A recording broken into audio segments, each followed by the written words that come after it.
Joining us this morning, Orlando, good morning. So Good you morning. were there in 2016. Can you see Zeke recapturing any of that 2016 magic? I don't know. Zeke, he's a different player right now. I mean, the talent is still there, but as you can see from a weight perspective, Zeke's a little bit heavier than he was. That's 4 years ago, I believe. He's got a lot of carries on his body, and it's a totally different team now, totally different offense. Things are different. You know, you got a team with no quarterback, so you're going to get a lot of eight-man fronts, a lot of different type of eight-man fronts. And, you know, this weekend with the Steelers defense, I don't even see him getting anything close to what he got a few years ago.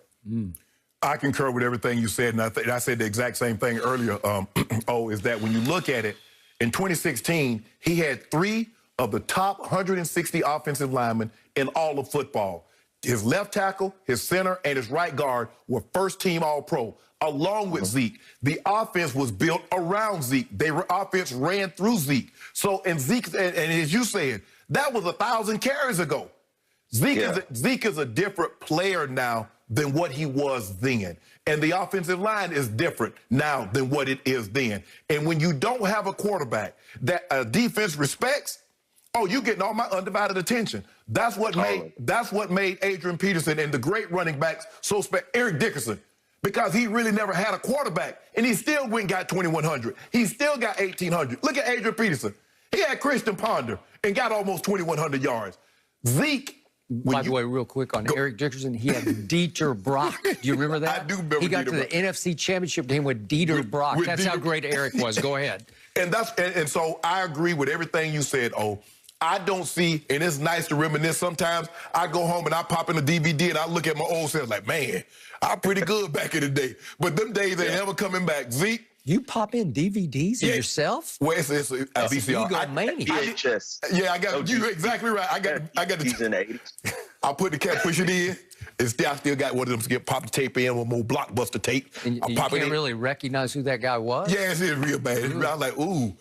Sure wish I need to get them things downloaded on DVD. But I agree with you, I don't see Zeke rekindling that flame, being that guy again. He can be good, but the days of him being the top dog, him being that guy, I think it's over. Let's just call it wishful thinking. Yeah, okay, wishful thinking. So, Orlando. Yes. I need your help on this. You know Ezekiel Elliott. You played with the man. You're friends with the man. You get it. I love the man, but I miss him. I don't get to see this very often. Maybe once a game, twice a game, I get to see this. I look back at that 2016 game, which was this week exactly 4 years ago at Pittsburgh. I did not think you guys could win that game. Dak had a big game, but Zeke had a bigger game. And you brought up a very interesting point to me. I'm just using my eye test. As much as I love him, he's gained some weight. He came back from Cabo last year when he got his money a little heavy. And it looks like he's more fullback than halfback now. So is that what you're seeing? Was he much sleeker and 4.4 faster back in 2016?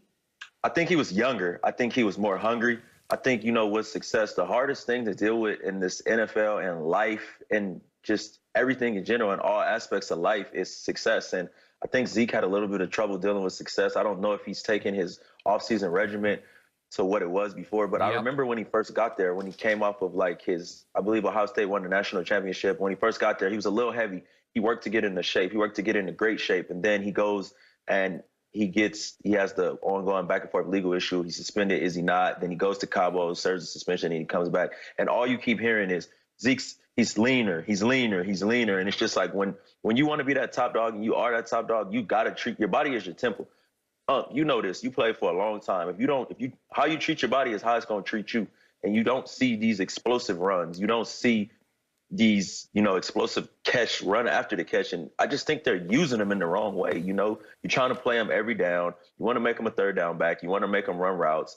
And, they just not the same team anymore. When I watch the Cowboys, I have no idea who they are. They don't have no identity. We hear, okay, we're going to play through Zeke.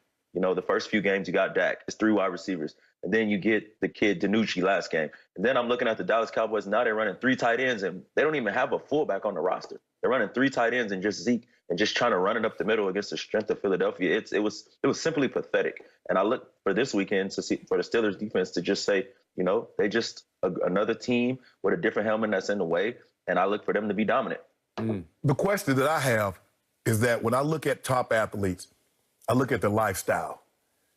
Is Zeke's lifestyle conducive for being that dog that he once was? That's what the question that Zeke has to ask himself. Am I doing everything I possibly can in the offseason? What's my lifestyle like? What's my training regimen like? What's my eating habits like? What is everything that I need to be that? That's what you have to admire, because anybody can do it one time. I heard Tiger Woods talking like, yeah, anybody can have a dominate, make the field look bad, and they can do it for a week and maybe a month. But can you do it for 3 years? Can you do it for 5 years? Can you do it for a decade? I saw Zeke do it for a little while. Can he? The thing is, he's that good that he's always going to be in the top half of rushing. But if he took it serious, and he did, and I'm a big sports fan, so I read these guys. I read Russell Wilson spends $1 million on his body. We all know how LeBron James take care of his body. Now imagine if, Zeke did take care of his body like that. And one thing, when I played him during my 12 years, I always said, I don't want to be sitting back here or sitting back on TV one day and then saying, what if I would have did it this way? Yep. And for Zeke, I'm just afraid that it's getting to the point where it's like, what if I just would have, took my diet more serious? Can I sacrifice for a decade of my life to live great for the next 40 years of my life? And I mean, he's going to live fantastic. He got a big old contract.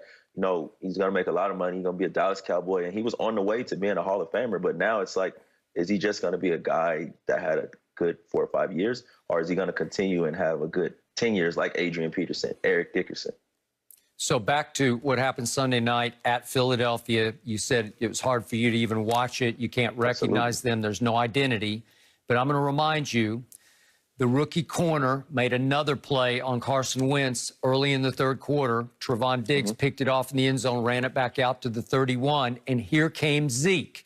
And I got to watch 3 plays of good old days Zeke. He went 9 yards, 6 yards, and 8 yards, and then he's out of the game. Are you gassed after 3 carries? I don't know. and here comes Tony Pollard. And I like Tony Pollard, but obviously he's not 2016 Zeke. And Tony Pollard gets 7, then 2, and then 9. And I'm saying, wait a second, even with DiNucci at quarterback, we're about to take it in to go up 16-7. Well, that would seem like it was 30-7, right? In a game like that against Carson, walk it to him, give it to him, Wentz, right? Skip. We've just, I don't know how to put this. We've just seen lack of explosive plays that now we're at the point where we're getting excited over 9-yard carries. Okay, I got it. But at least it looked like it was starting to work even with Tony Pollard.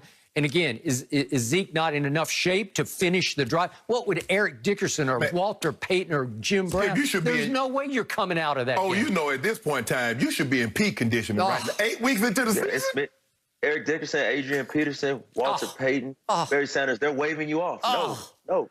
They would be outraged. How many times you waved off the other guy? How many times you waved him off? You feed me out and called me 2 or 3. I wish you would bring a tight end in and tell me give you a blow. What?